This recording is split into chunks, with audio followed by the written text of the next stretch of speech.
Conteúdo da especialidade de sementes. Qual a finalidade da semente? Nascer novas plantas para perpetuação, para continuidade da espécie. Qual foi o alimento que Deus deu a Adão e Eva no Jardim do Éden? Lá no Jardim do Éden. Gênesis 1:29 registra isso, e foram as sementes e os frutos. Quais são as partes de uma semente?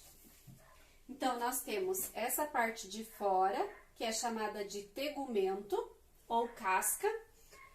Muitas vezes essa parte do tegumento é muito dura, o que é bom, porque protege a semente.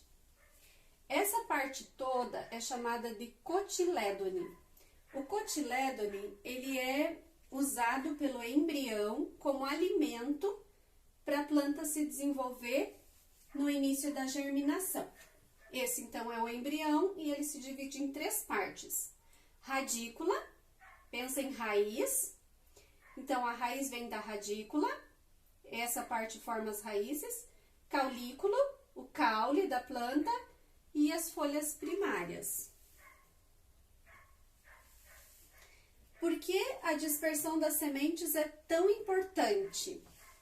Porque pensa, se as sementes caíssem simplesmente onde está a planta-mãe e nascessem ali, elas teriam menos probabilidade de se proliferarem. Então, a dispersão das sementes ela é importante.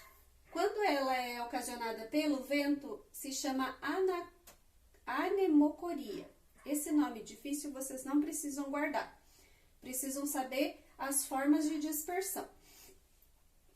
Essas plantas, elas têm plumagem que favorecem com que o vento as carregue. São sementes leves.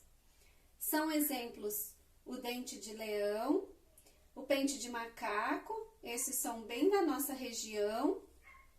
A semente da tipuana é uma árvore, o algodão, a clematis e também o pinus. Quando a dispersão é efetuada pela água, se chama hidrocoria, e são exemplos a vitória régia, o coco da Bahia. O coco, por ser oco e ter ar, ele é levado pelas marés a quilômetros e quilômetros de distância.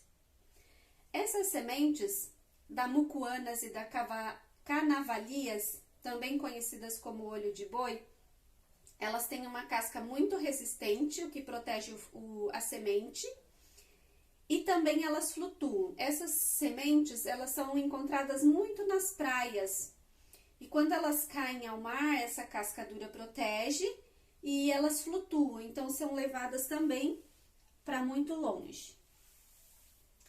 Quando as sementes são dispersadas por animais, aves, insetos, é chamado de zoocoria. Aqui nós temos um lobo comendo butiá, bem da nossa região. Eles muitas vezes engolem o fruto inteiro e aí, ao defecar, eles depositam as sementes no solo e elas brotam. Aqui nós temos uma cotia enterrando algumas castanhas.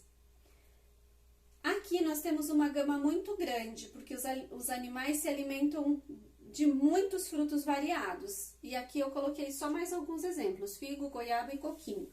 Mas nós temos uma variedade muito grande de frutos aqui consumido pelos animais.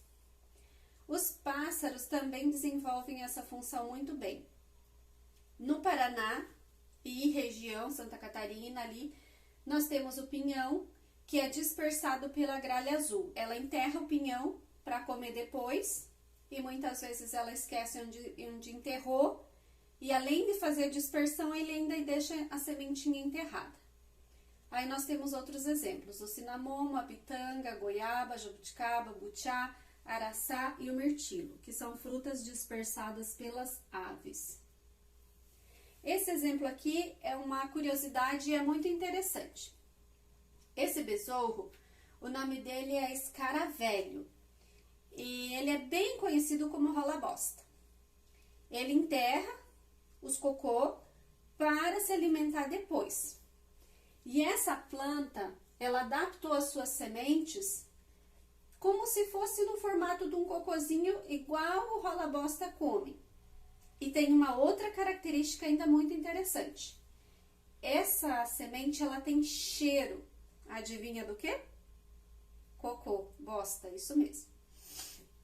E então, esse besouro, ele confunde os cocôs com as sementes. E ele acaba enterrando muitas sementes e fazendo um favor muito grande para essa planta que se prolifera em todo o território com auxílio do besouro que enterra suas sementes. O homem também é um dispersor dentro da zooconia, né? Porque o homem também é um animal, um ser. E o homem, ele planta muitas sementes. Eu coloquei ali o trigo, soja, arroz, aveia e milho, mas isso são só alguns exemplos. E o homem planta muitas outras várias. A autocoria ocorre quando as sementes são dispersadas pelas próprias plantas. Observem que são sementes adaptadas. Por exemplo, o beijinho, quando você aperta, ele explode, jogando a semente para longe. Nós temos também o picão e o pega-pega, que se grudam, seja nos animais ou qualquer coisa que passe perto delas, e são levadas para longe da planta-mãe também. Sementes usadas como alimento. Aqui nós temos uma lista bem grande. Arroz, feijão, soja, amendoim, grão de bico, lentilha, ervilha. Dessa lista toda, você precisa saber pelo menos 10 sementes que são usadas como alimento. As sementes também são usadas como condimentos. Aí nós temos o colorau, a pimenta, noz moscada, cravo da Índia. A baunilha é uma semente. O cominho, a mostarda, o tomilho, o coentro, o urucum. Então, desses aqui você precisa saber pelo menos 5 sementes que são usadas como condimento. Quais são as condições necessárias para uma semente brotar? Umidade e temperatura. O solo fértil é necessário depois para que ela se desenvolva. Aí ela precisa o solo fértil, umidade, temperatura e o sol.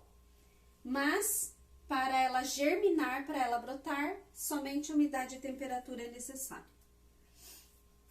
O número 9 e o 10 são as partes práticas. Você vai fazer uma coleção de 30 tipos diferentes de semente. Desses 30, 20 você precisa colher.